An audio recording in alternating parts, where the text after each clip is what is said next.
Good morning बच्चों, good morning. तो पिछले लेक्चर में हमने किया मोशनल ईएमएफ। मोशनल ईएमएफ के फंडामेंटल्स को समझा और बेसिक क्वेश्चंस उस पे बेस्ड हमने बेसिक क्वेश्चंस किए। आज उसी चर्चा को हम और आगे बढ़ाएंगे, उसको एनर्जी पॉइंट ऑफ व्यू से समझने की कोशिश करेंगे और उस पे बेस्ड कुछ अच्छे न्यूमेरिकल्स देखेंगे जो यूजुअली आपके कॉम्पिटिशन्स में जिस तरह के पूछे जाते हैं। तो स्टार्टिंग होगी इसके energy consideration point of view से, जो आपके एनसीईआरटी बुक में दिया हुआ है, energy consideration a quantitative study. और उसमें शुरू में एक आध हम बेसिक प्रॉब्लम बताएंगे जो बोर्ड पॉइंट ऑफ व्यू से भी होंगे। उसके बाद के कुछ प्रॉब्लम्स फिर हम करेंगे जो कंपटीशन पॉइंट ऑफ व्यू से आपके एनईईटी में, आपके जेईई मेंस में जिस तरह के प्रॉब्लम्स पूछे जाते हैं, तो उस तरह के प्रॉब्लम्स भी हम करेंगे। ठीक है, तो बढ़ाया जाए लेक्चर आगे। चलिए, तो सबसे पहले उसी एग्जांपल से हम चलें जो हम लेते थे कि भाई एक मान लो यू फ्रेम सा ले लिया हमने, ये यू फ्रेम है और इस पे ये वाला जो कंडक्टर है, इस कंडक्टिंग फ्रेम पे मूव कर रहा है इधर की तरफ। यहां पर यूनिफॉर्म मैग्नेटिक फील्ड भी है। तो अभी तक हमने क्या देख लिया कि इसमें एक ईएमएफ डेवलप हो जाएगा, ये एक बैटरी बन जाएगा और पोलैरिटी हमने देखा था ऊपर आ रही थी, तो हम बना देते हैं इसको अकॉर्डिंगली ऐसे, राइट। ये कितने की बैटरी बन जा रही थी? BLV, right. तो इसके करस्पोंडिंग अब इसमें करंट फ्लो होने लगा, कितना? I = BLV/R, right.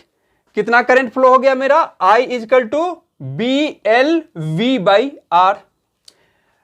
अब इस पे फोर्स भी लगेगा, current carrying wire in uniform magnetic field, कितना फोर्स लगेगा? ILB। चलिए लगा दिया जाए भाई, ये सब बात तो अब कर ही चुके हैं। और वो फोर्स किधर लगेगा? IL क्रॉस B इधर। इसको इतना लगाने की जरूरत, इतना सोचने की जरूरत नहीं है। आप सीधा कहो कि भाई ये इधर बढ़ रहा है, इधर बढ़ रहा है, तो लेंस लॉ वगैरह सबसे हमने देखा है कि उसको कम करने की कोशिश करेगा तो इसको इधर खींचने की कोशिश करेगा। सिस्टम इसको बढ़ने नहीं देगा, खींचने की कोशिश करेगा। तो बिना IL क्रॉस B डायरेक्शन देखो कि अगर ये इधर जा रहा है तो उसपे सिस्टम का फोर्स इधर लगेगा, कितना? F = ILB, right. I हमारा निकल चुका है, तो वो फोर्स कितना हो गया? F = ILB और I को हमने लिख दिया BLV/R, BLV/R into L into B हो गया। B और L, LB स्क्वायर हो गया, B square L square V/R। इतना फोर्स अंदर की तरफ लगने लगा, इसको मैं बोल दूं सिस्टम का फोर्स। तो अगर इसे इस यूनिफॉर्म वेलोसिटी से आगे बढ़ाना है तो एक्सटर्नल एजेंट को इतना ही फोर्स लगाए रखना पड़ेगा, तभी ये इधर मूव कर पाएगा। नहीं तो आप देख रहे हो कि सिस्टम इसे बढ़ने नहीं देगा। ओके, यानी लगातार एक एक्सटर्नल एजेंट इस पे ये फोर्स लगा रहा है उसकी कांस्टेंट वेलोसिटी मेंटेन करने के लिए। तो चलिए, ये फोर्स निकल गया, यानी एक्सटर्नल एजेंट पावर कितना लगा रहा है? तो पावर = हम जानते हैं force into velocity. Okay, force भी इधर की तरफ, वेलोसिटी की भी इधर की तरफ। एक्चुअली होता है F.V होता है, पर हमारे केस में देखिए एक्सटर्नल एजेंट फोर्स भी इधर लगा रहा है, वेलोसिटी भी इधर लगा रहा है, तो cos 0 1 हो जाएगा और F.V सीधा बन गया FV। कितना फोर्स है? B square L square V/R multiplied by V, तो V अकेला था, वो भी स्क्वायर हो गया B square L square V स्क्वायर/R। कंटिन्यूअसली इतना पावर लगाना पड़ेगा इस वेलोसिटी को मेंटेन रखने के लिए। तो अब आपके दिमाग में आ रहा होगा कि ये पावर जा कहां रहा है फिर? तो यही पावर कहां जाता है? ईएमएफ डेवलप करने में यही पावर कहां जाता है, अल्टीमेटली करंट को फ्लो करने के करस्पॉन्डिंग जो जूल हीटिंग हो रही है आई स्क्वायर आर, उसमें आप करके देखिए उतना ही ये इसके बराबर आ जाएगा। जूल हीटिंग कितना हो गया, आई स्क्वायर आर। आई कितना है आपका, BLV/R। ओके, तो इसका स्क्वायर कीजिए, BLV/R का square multiplied by R, that is B square L square V square by R square multiplied by R। एक एक R जाएंगे अपने घर, B square L square V square by R multiplied by ऊपर वाला एक R, सॉरी नीचे R का स्क्वायर, नीचे R का स्क्वायर और ऊपर वाला एक R, इस R से स्क्वायर खत्म और आ गया देखिए ऊपर वाले के बराबर ही B square L square V square divided by R। देखिए ये सारा का सारा जो एक्सटर्नल एजेंट पावर लगा रहा है, सारी की सारी कहां जा रही है, जूल हीटिंग में। बात क्लियर हो गई। इसी को हम कहते हैं एनर्जी कंसिडरेशन की एक्सटर्नल एजेंट कैसे वर्क कर रहा है, एनर्जी लगा रहा है, पावर लगा रहा है, वो यहां वोल्टेज में जा रहा है और अल्टीमेटली जूल हीटिंग में जा रहा है। आप देख रहे हो दोनों बराबर आ रहा है। ठीक है, तो बोर्ड में ये पूछा जाता है थ्योरेटिकली भी, तो इसको आप समझ लिया, नोट कर लो, दिमाग में रख के अपने से एक दो बार प्रैक्टिस कर लेना।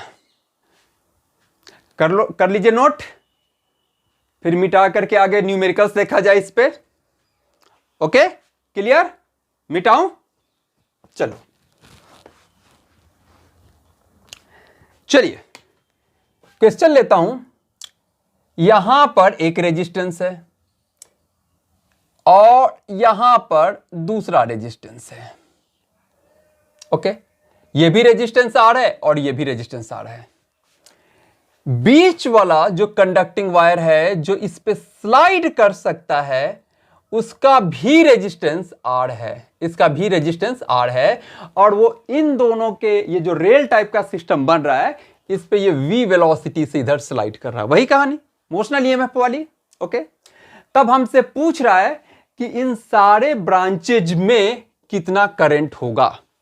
फाइंड, हमें निकालना है करंट इन ईच ब्रांचेज, प्रत्येक ब्रांच में कितना करंट होगा, इसमें इसमें इसमें, राइट। अब जरा देखा जाए कहानी क्या बनेगी। ये वाला क्या हो गया, बैटरी बन गया, वही बैटरी पूरे सर्किट में ड्राइव करेगा करंट।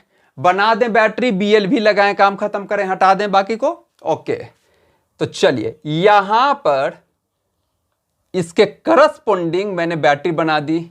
मैग्नेटिक फील्ड फिर ऐसे ही ले लिया जाए, तो V क्रॉस B, बड़ा डंडा ऊपर दिखा दिया, बड़ा डंडा ऊपर जी। ओके, और रेजिस्टेंस कितना है, R दिखा देते हैं R, और बाद वाला तो रेजिस्टेंस R था ही। ठीक है, इसको करस्पॉन्डिंग बैटरी बना करके हटा दिया। तो चलिए यहां पर ईएमएफ हो गया कितना, BLV। ये R है, R है, R है। तब अब तो करंट का क्वेश्चन बन गया।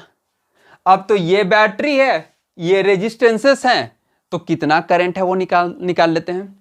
तो एक तो तरीका हो सकता है कि भाई दो लूप है, तो दोनों में हम किरचॉफ वोल्टेज लॉ लगा करके हम इसे कैलकुलेट करें। पर इसका दूसरा थोड़ा सिंपल तरीका ये हो सकता है कि देखिए, देखा जाए जरा, देख यहां पर अगर मैं P मान लूं और यहां पर Q मान लूं एक पल को, तो देखिए जरा गौर से, P से Q की तरफ ये रेजिस्टेंस R, उसी P से Q की तरफ दूसरा रेजिस्टेंस फिर R। यानी क्या P से Q के बीच में ये R और ये R पैरेलल में नहीं है, राइट। इसको हम P से Q ही के बीच लगाना ना, इधर से ना ला करके फिर यहां एक ऐसे करके लगा दें। जोड़ना तो P से Q के बीच भी है, तो समझ में आ जाएगा। जैसे देखिए, अगर मैं इसके इक्विवेलेंट इसको ऐसे बना दूं कि ये रहा जी P से Q और उसका वाला रेजिस्टेंस E और R, राइट। एक ये R है, बना लिया जाए पहले आराम से। ये रहा जी एक आर बन गया। और इसी P से Q के बीच ये दूसरा आर लगा है, हम इसे भी लेफ्ट के बजाय राइट से ही लगा दें। यही P से Q के बीच लगा है ना, यही P से Q के बीच ये दूसरा आर भी लगा दिया। क्लियर? बात क्लियर हो गया? तब आप देखो ये और ये पैरेलल में दिख रहा है, पहले भी था पैरेलल में ही P से Q के बीच ही लगे थे, इसको इधर से इधर कर दिया तो देखना ज्यादा आसान हो गया। तो देखिए ये आर और ये आर पैरेलल में आ गए। ओके, तो दोनों का आर इक्विवेलेंट क्या हो जाएगा? अगर दो रेजिस्टेंस बराबर वैल्यू के पैरेलल में हो तो उनका क्या हो जाता है? R/2। अगर 3 रेजिस्टेंस हो तो R/3। अगर n रेजिस्टेंस बराबर वैल्यू के पैरेलल में हो तो R/n, और सीरीज में हो तो n इंटू आर। ये सब तो आप जानते ही हो। तो इन दोनों को मैं कर दूं R/2, इन दोनों का इक्विवेलेंट हो गया, दोनों को हटा करके एक ही R/2 लगा दूं, राइट? R/2।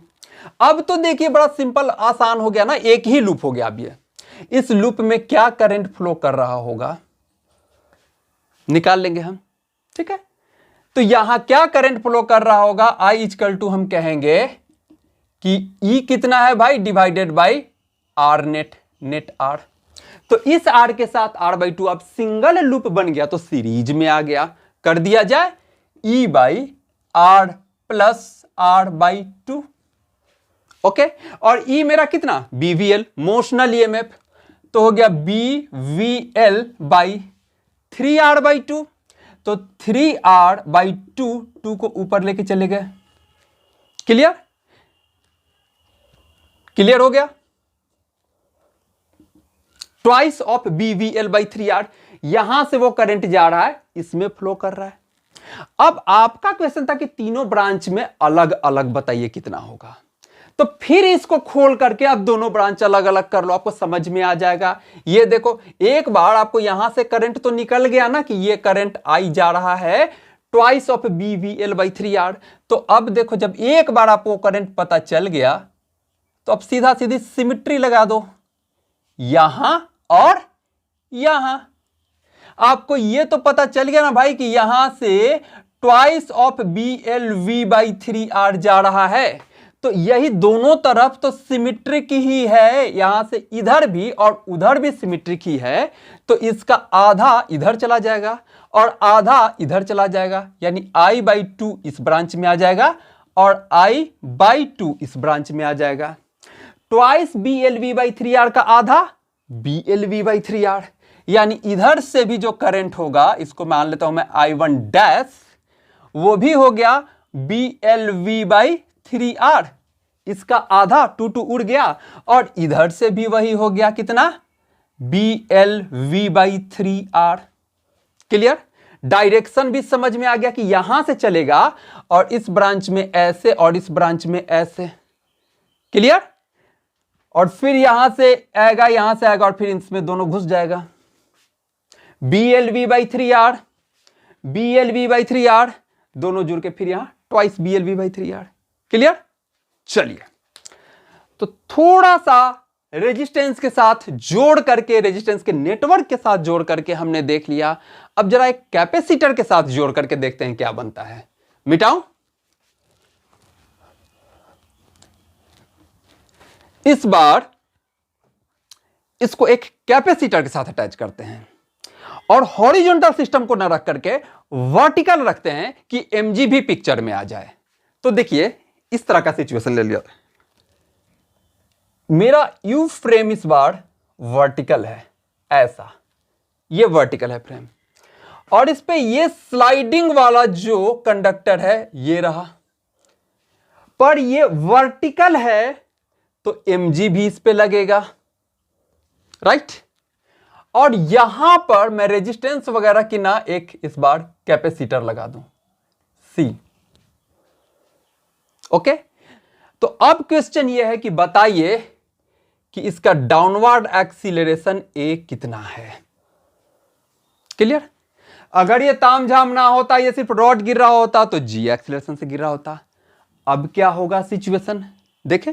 ओके, T = 0 पे हमने कहा कि ये नीचे की तरफ गिरना स्टार्ट हुआ, ओके। और किसी इंस्टेंट में, एक पल को मैंने माना कि किसी इंस्टेंट में, इसको डॉट डॉट डॉट करके दिखाऊं, ये यहां पहुंच गया है और उसकी वेलोसिटी अभी इस वक्त हो गई v। ओके, इस वक्त हो गई v।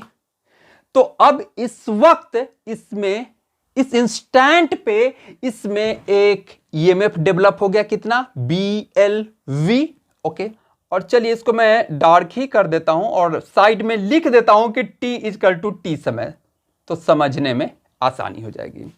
t= 0 पे पहुंच, ये यहां था, 0 स्पीड से चलना स्टार्ट किया, t= समय पे ये यहां पहुंच गया है और इसकी वेलोसिटी हो गई है v। और हमसे पूछा जा रहा है कि एक्सीलरेशन क्या है, हमसे क्वेश्चन ये पूछ रहा है कि एक्सीलरेशन क्या है इसका। ओके, चलिए। और मैग्नेटिक फील्ड मेरा पहले जैसे लेते थे क्रॉस ही ले लें, कि इस एरिया में मैग्नेटिक फील्ड क्रॉस है, यह स्ट्रक्चर वर्टिकल है, तो क्रॉस मींस वो ऐसे ऐसे, ठीक है, अंदर, बोर्ड के अंदर की तरफ हॉरिजॉन्टल हो गया, ठीक है, क्योंकि इस स्ट्रक्चर को इस बार हम वर्टिकल ले रहे हैं। चलिए, जब ये v स्पीड है इस वक्त इसका, तो मोशनल ईएमएफ कितना होगा, BLV। v नीचे क्रॉस कीजिए अंदर की तरफ, तो थंब ये इधर भाग रहा है, तो मैं बड़ा डंडा बैटरी का इधर लगा दूं, ये हो गया मेरा ईएमएफ। ओके, यहां डेवलप हो गया ईएमएफ, ईएमएफ हो गया मेरा BLV। ओके, इस बार रेजिस्टेंस नहीं है, कैपेसिटर है। इस एंड के अक्रॉस V पोटेंशियल डिफरेंस आ गया, इस एंड के अक्रॉस E पोटेंशियल डिफरेंस आ गया, तो यहां भी क्या आ गया, E। तो यहां करस्पॉन्डिंगली कितना चार्ज एक्यूम्युलेट होगा, लिखिए Q=C × E। क्लियर? अगर जो रेजिस्टेंस होता तो हम कहते करंट I=E/R। यहां पर कैपेसिटर है तो हम कहेंगे इस पोटेंशियल डिफरेंस के करस्पॉन्डिंग इस पे चार्ज कितना आया, Q=CE। क्लियर? ओके, ये बैटरी यहां पर इतना चार्ज स्टोर करवाया, तो Q=CE, दैट इज C, और E कितना है, BLV।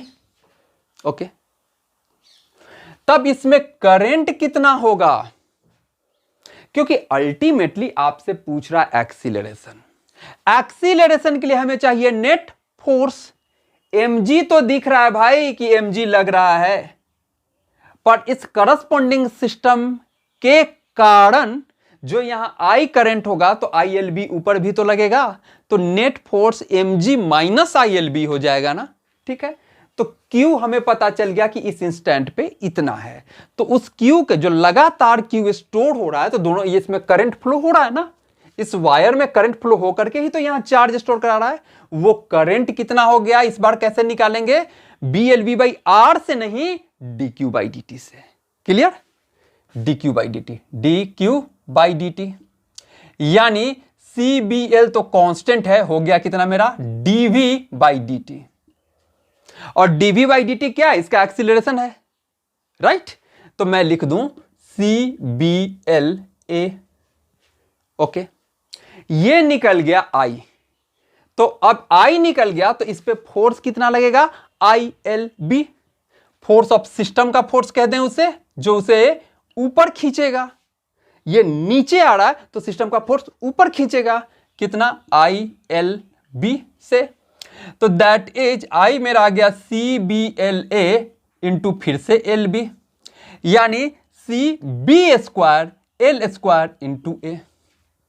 अब इस रॉड पे mg नीचे लग रहा है, सिस्टम का फोर्स ऊपर लग रहा है, तो F नेट कितना लग गया भाई, mg माइनस F सिस्टम, यानी mg minus CB² L² into A। इस नेट फोर्स को लिख दिया मैंने MA, ठीक है। MA इजकल टू कितना हो गया, mg minus CB² L² into A। इधर भी एक्सप्रेशन में A है dV/dt के करस्पॉन्डिंग, उसको खींच के लाइए इधर, राइट। तो MA plus CB² L² A equal to बन गया mg। लो भाई कॉमन, क्या A यही निकालना है ना भाई, तो m plus C B square L square equal to M G, और आपका ये a आ गया, ये एक्सीलरेशन आ गया सीधा सीधी एम जी बाई एम अकेला नहीं, m के साथ क्या C B square L square. Acceleration ही निकालना था ना, क्लियर। यहां आई हमने निकाला कैसे, पहले क्यू निकाला D Q by D T कर दिया, आई निकल गया, उस आई के करस्पॉन्डिंग फोर्स निकाल दिया और फिर नेट फोर्स निकाल दिया, ठीक है। फिर नेट फोर्स को मास इंटू एक्सीलरेशन कर दिया, आ गया, यही काम किया ना। बात समझ में आई। तो थोड़ा सिचुएशन अलग कर दिया था, पहले रेजिस्टेंस था, यहां कैपेसिटेंस लगा दिया, तो कैपेसिटेंस के हिसाब से हमने कर लिया। चलिए मिटाऊं, नोट किया जाए। इस तरह के क्वेश्चन से करते करते करते धीरे धीरे आपकी समझ बढ़ जाएगी, और कैसे भी किस तरह के भी थोड़ा इधर उधर करके भी क्वेश्चन पूछेंगे तो आप हैंडल कर लोगे आराम से। चलिए मिटा रहा हूं। तो अभी तक जो भी क्वेश्चन हमने देखा उसमें कम से कम फील्ड यूनिफॉर्म था। अब थोड़ा सा छेड़खानी फील्ड के साथ किया जाए। हम फील्ड वेरिएबल ले लेते हैं कि हर जगह फील्ड की वैल्यू सेम नहीं है, और ऐसा करने के लिए सबसे अच्छा उपाय है कि मैंने ले लिया कि ये एक इनफाइनाइट वायर है जिसमें करंट आई फ्लो कर रहा है, इसके कारण फील्ड है। तो इसके कारण फील्ड तो हर जगह अलग अलग हो जाता है, क्योंकि म्यू नॉट आई बाई 2 पाई ए, और ए इस वायर से दूरी हो जाती है।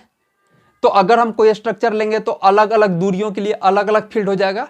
तो ऐसा इस बार कहानी लेते हैं। इसमें ये वाला कंडक्टर ले लिए जिसका लेंथ l है, और इसको v वेलोसिटी से मूव करा दिए। इसके मिड पॉइंट, इस कंडक्टर का ये जो मिड पॉइंट है, ये मिड पॉइंट इसका यहां से इस वायर, इस कंडक्टिंग वायर से दूरी दिया हुआ है कि d है मिड पॉइंट का, और इसका अपना l लेंथ है। तो पूछ रहा है कि ईएमएफ कितना डेवलप होगा, ईएमएफ कितना डेवलप होगा। अगर जो ये क्वेश्चन क्लियर है, बात ये सिंपल कि भाई एल कंडक्टर वी वेलोसिटी से जा रहा है, पर फील्ड इस बार यूनिफॉर्म नहीं है। इस तरह का यूनिफॉर्म फील्ड हर जगह नहीं है, बल्कि फील्ड इसकी वजह से है जो कि हर डिस्टेंस पे अलग अलग होगा, म्यू नॉट आई बाई 2 पाई ए फॉर्मूले के अनुसार, ठीक है। तो अगर जो फील्ड यूनिफॉर्म होता तो आराम से कह देते बीएलवी, ये ईएमएफ होता। लेकिन इस बार वो काम नहीं होगा, क्योंकि बी ही फिक्स नहीं है। तो अगर बी हर जगह वैरी कर रहा है तो इसके हर एलिमेंट के करस्पॉन्डिंग बी होगा अलग अलग। तो अब क्या करेंगे, हम एक छोटे एलिमेंट का निकाल लेंगे ईएमएफ और उसको इंटीग्रेट कर देंगे। मैथ की टेक्निक यही है ना कि अगर चीजें वेरिएबल आ जाए, फोर्स वेरिएबल आ जाए, तो वर्क क्या करोगे, integration of F D x. अगर ये वेरिएबल आ गया बी यहां पे, तो पहले छोटा डी निकाल लो, इस एलिमेंट में निकालो और उसको पूरे लेंथ पे इंटीग्रेट कर दो, इजी। चलिए यहां से एक्स, एक्चुअली एक बात जो मैं कुछ बच्चों में देखता हूं कि इंटीग्रेशन का नाम आते ही थोड़ा सा ये करते हैं, अब तो इंटीग्रेशन करना पड़ेगा। देखिए हो सकता है कि इंटीग्रेशन टफ हो, पर कौन सा इंटीग्रेशन, जो मैथमेटिक्स में है, जो काफी डीप डीप और बड़े बड़े इंटीग्रेशन है, उनकी बात वो हो सकते हैं टफ हो, लेकिन हमें तो उसका 1% ही पढ़ना है मात्र। हमें तो बस उसकी बेसिक जाननी है, उसके मेन एप्लीकेशन जो हल्के फुल्के हैं वो समझ लेने हैं। तो ये कौन सा टफ है, ये तो आराम से हम कर सकते हैं। तो सबसे पहले इस चीज में हमें नहीं पढ़ना, वरना वो हमेशा सताता रहेगा। ये डिफरेंशिएशन इंटीग्रेशन बहुत ही थोड़े थोड़े हमें पढ़ने हैं, बिल्कुल थोड़े थोड़े, बिल्कुल फंडामेंटल लेवल के। क्लियर। तो क्या फंडा लिया हमने कि भाई x डिस्टेंस पे ये छोटा सा dx ले लेते हैं, और यहां पर पहले इसमें जो ईएमएफ होगा वो निकाल लेते हैं और उसको फिर इंटीग्रेट कर देंगे पूरे लेंथ में। पहले यहां पर हम कह लें कि यहां पर जो फील्ड होगा b उस पोजीशन x पे, BLV, तो उसका L क्या है, dx, इतना ही dx लेंथ ही ले रहे हो ना, और v स्पीड से आगे जा रहा है। क्लियर। अब हम जानते हैं फॉर्मूला कि bx जो होता है, यानी यहां से x दूरी पे फील्ड जो होगा वो सीधा सीधी म्यू नॉट आई बाई 2 पाई, वो दूरी दैट इज यहां x। तो bx क्या हो जाएगा, mu naught I by 2 pi x। लिख लो भाई, mu naught I by 2 pi x into v into D x last में लिख लें। ये मेरा आ गया कि इस चुटके से हमारा जो एलिमेंट है उसमें ईएमएफ कितना डेवलप हुआ। एक मिनट।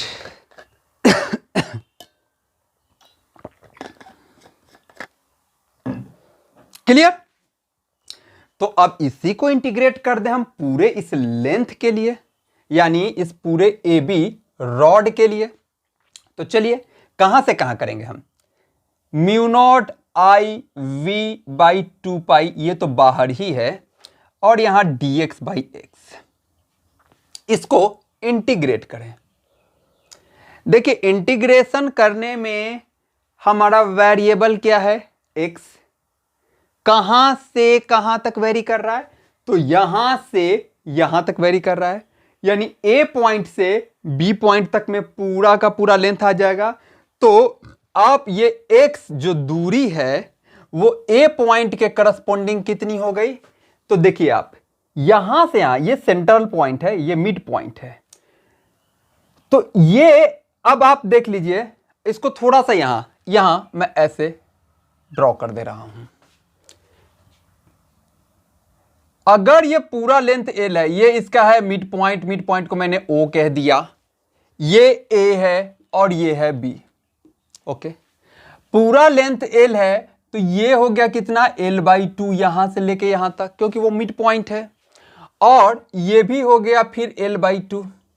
ओके, अगर यहां से यहां पर ये वायर था, यहां से ये दूरी मिड पॉइंट की दूरी अगर डी है, ये रहा मेरा वायर, मान लीजिए ये वायर है, तो यहां से यहां तक डी है, तो ए पॉइंट के करस्पॉन्डिंग ये दूरी, ये वाली दूरी कितनी हो गई, डी में से एल बाई 2 माइनस कर दिया। ठीक है, और बी पॉइंट इस वायर से कितना दूर है, ये लाइन को नीचे लाइए, और ये है मेरा वायर, तो यहां तक तो डी है ही, एल बाई 2 और जुड़ गया। तो यहां से लेके पूरा बी पॉइंट तक पूरे लेंथ में इंटीग्रेट करना है ना, तो ए से लेके बी तक इंटीग्रेट करना है, तो ए के corresponding D minus L by 2 और इसके correspondingly D plus L by 2, D plus L by 2। Clear? तो हम इसको इंटीग्रेशन कहां से कहां तक करें, डी माइनस एल बाई 2 से, मतलब ए से लेके डी प्लस एल बाई 2 तक। कहानी क्लियर? ये कांस्टेंट था, चुपचाप बाहर निकाल दिए। ये क्या हो गया, अब mu naught I V by 2 pi 1 by X का integration L N X, log X E base पे उसको बोलते हैं L N x.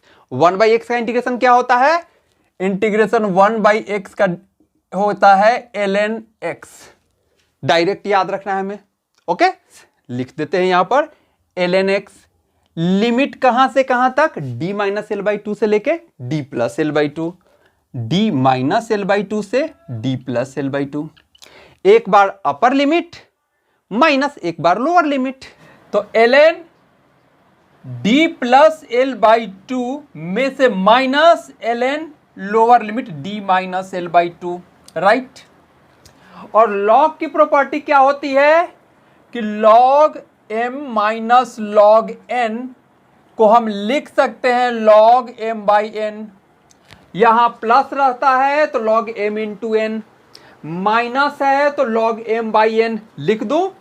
That is mu naught I V by 2 pi L N upper m by n, that is d plus l by 2 by d minus l by 2। Clear?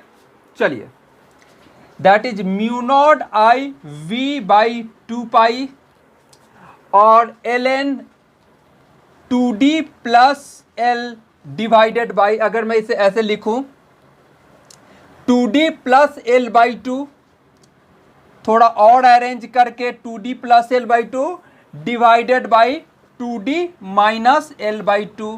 ये 2 भेजा जाए अपने घर, और अब क्या हो जाएगा, यहां लिख लू mu naught I V by 2 pi L N 2d plus l numerator में divided by 2d minus l denominator में। निकल गया आपको टोटल ईएमएफ बराबर ये आ गया total EMF mu naught I V by 2 pi mu naught I V by 2 pi L N 2D plus L by 2D minus L।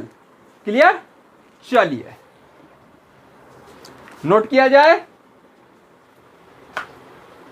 मिटाऊं? चलिए erase करता हूं। चलिए अब अगला क्वेश्चन देखिए। अगला क्वेश्चन में भी ऐसा ही वेरिएबल फील्ड ही रखें, पर इस बार एक कंडक्टर ना लेकर के लूप ले रहा हूं। यह हो गया लूप, स्क्वायर लूप ले लिया, L लेंथ का स्क्वायर लूप ले लिया, और यह लूप v वेलोसिटी से इधर जा रहा है। वही है इनफाइनाइट, इसमें I करंट फ्लो हो रहा है, राइट। किसी इंस्टेंट t में, यह तो लगातार इधर खिसक रहा है, हम किसी इंस्टेंट t की बात कर रहे हैं कि इस फ्रेम का जो मिड पॉइंट है वो यहां से पहले ही जैसा d दूरी पे है। तो बताइए कि इसमें ईएमएफ कितना डेवलप हुआ। ये at any time t, at any time t, और इस पॉइंट को मैंने यहां पर p कह दिया, इस पॉइंट को p कह दिया, मिड पॉइंट हो गया। हमने कह दिया कि एट एनी टाइम t ये PO इक्वल टू मेरा दिया हुआ है d, यानी इस फ्रेम का मिड पॉइंट इस वायर से d दूरी पे है एट एनी टाइम t। तो उस समय बताइए कि इसमें ईएमएफ कितना डेवलप हुआ है। क्लियर? ये वायर है, इसकी वजह से यहां फील्ड है, और फील्ड किस साइड में आ जाएगा? अंदर। ये फील्ड है, राइट। अब इस फील्ड में ये फ्रेम इधर की तरफ v स्पीड से जा रहा है। अगर ये फील्ड यूनिफॉर्म होता तब तो हम पहले देख चुके हैं कि लूप में कोई ईएमएफ डेवलप नहीं होता है, उसके एक आर्म में जितना ईएमएफ डेवलप होता है दूसरे आर्म में उतना ही इक्वल, दूसरे आर्म में भी उतना ही इक्वल ईएमएफ डेवलप हो जाता है, और फिर नेट ईएमएफ पूरे लूप में 0 हो जाता है। ये चीज हम देख चुके हैं। लेकिन यहां पर फील्ड की वैल्यू अलग अलग है। इस आर्म पे फील्ड की वैल्यू कुछ है, इस आर्म पे फील्ड की वैल्यू कुछ है, तो हमें एक दूसरे को वो इक्वल नहीं हो पाएगा, और जिस कारण नेट ईएमएफ 0 नहीं हो पाएगा। यहां कुछ बचेगा, वही जो बचेगा वही नेट ईएमएफ होगा। कहानी क्लियर? तो अगर मैं इस लूप को नाम दे दूं A B C D, तो सिचुएशन क्या बन रही है आपके, हम ये कह सकते हैं ना कि सबसे पहले तो हम कहें कि AB में और CD में क्या कोई ईएमएफ डेवलप होगा। कम से कम ये वाला आर्म वेलोसिटी के पैरेलल हो गया, ये वाला आर्म डीसीवी वेलोसिटी के पैरेलल हो गया, तो इन दोनों में तो कुछ नहीं होगा। ठीक है, इन दोनों में काम खत्म, कुछ नहीं होगा, होगा इसमें, होगा इसमें। ओके, और सिंस फील्ड यूनिफॉर्म नहीं है तो अलग अलग होगा, उसी का डिफरेंस निकालना है। मैंने मान लिया लेट एडी में डेवलप हुआ, उसे नाम दे दिया मैंने E1, एंड जो BC में डेवलप हुआ वो E2। फील्ड, मैग्नेटिक फील्ड अलग अलग है तो ईएमएफ भी अलग अलग डेवलप होगा, तो इन्हीं दोनों का डिफरेंस हमें नेट ईएमएफ आएगा। क्लियर? यही सिचुएशन यूनिफॉर्म होने के कारण एक दूसरे को कैंसिल कर देते थे, हम देख चुके हैं। यहां जो बैलेंस बचेगा वही नेट ईएमएफ है।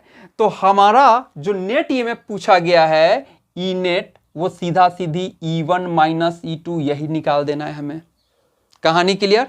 अब E1 निकालें और E2 निकालें और दोनों को माइनस कर देते हैं।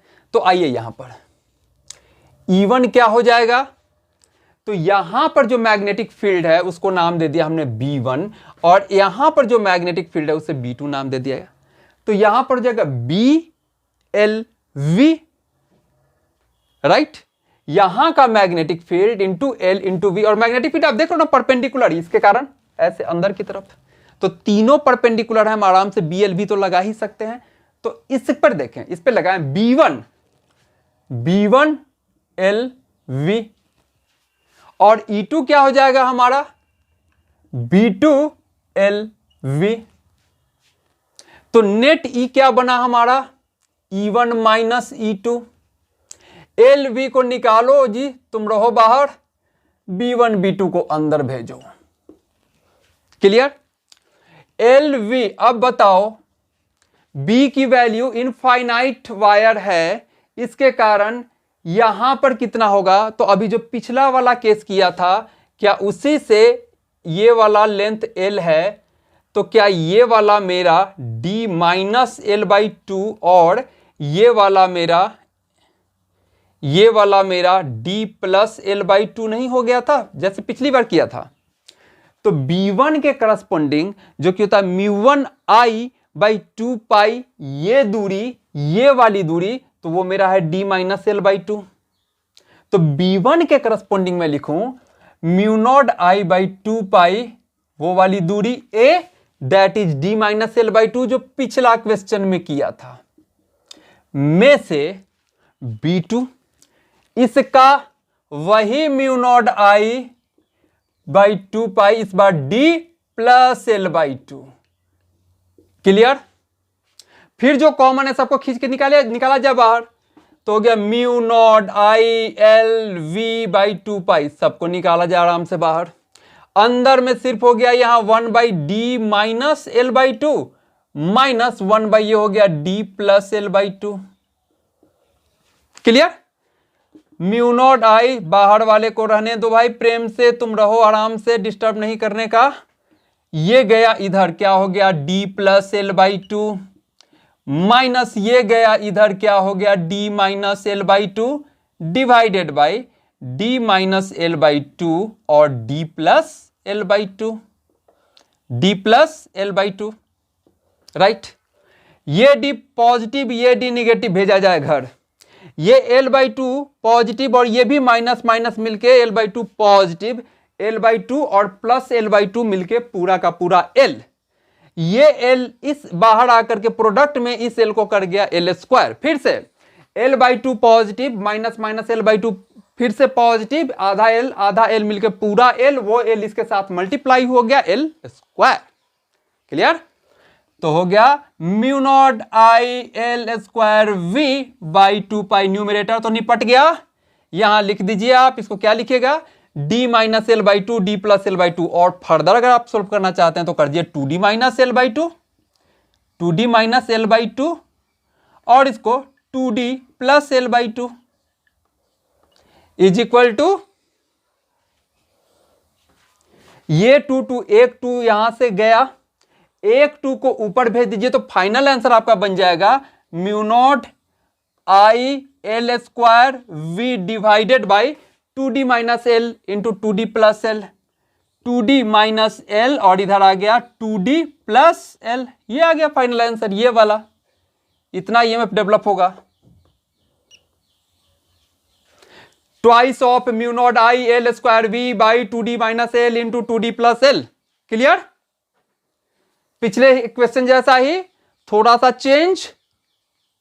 और यही अगर यूनिफॉर्म मैग्नेटिक फील्ड होता, ये दोनों बराबर होते, बी और E1 E2 बराबर होते और नेट EMF 0, जो हम पहले देख चुके हैं कि यूनिफॉर्म मैग्नेटिक फील्ड में अगर एक क्लोज्ड लूप ट्रेवल करे v स्पीड से परपेंडिकुलर, तो कोई EMF डेवलप नहीं होता।